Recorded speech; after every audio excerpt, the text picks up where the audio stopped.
Is your horizontal movement looking like this? Well, in this video, I will show you how to make it look better. It'll be looking like this. Let's get started. Okay, first, I'm gonna make a new variable. Call it x. Okay. When green flag clicked, set x to 0. Forever. Drag to ifs. Get a key space pressed. I'll change this to A, and I'll change this to D. I'll switch those.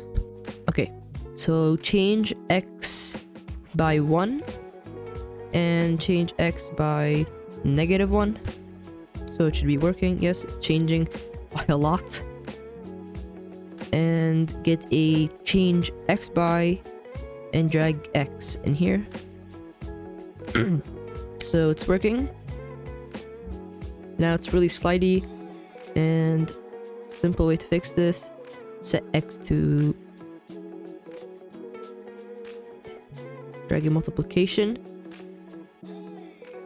set X to X multiplied by 8, change to 9.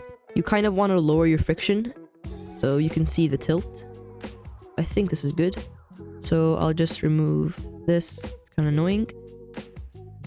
Now we can add the tilt.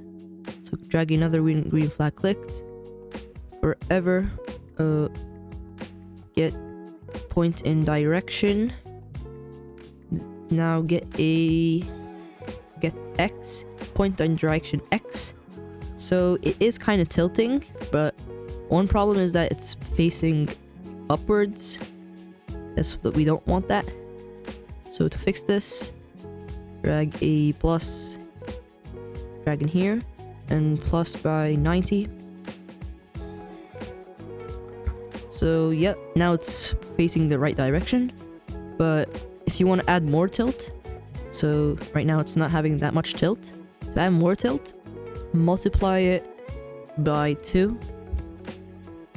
If you do this, it might mess with the direction, as you can see, but it's tilting more. So to fix that direction, just add it by 45. So, yep, it's working. It's pointing in direction 90. There you go. You got your own tilting movement. Thanks for watching.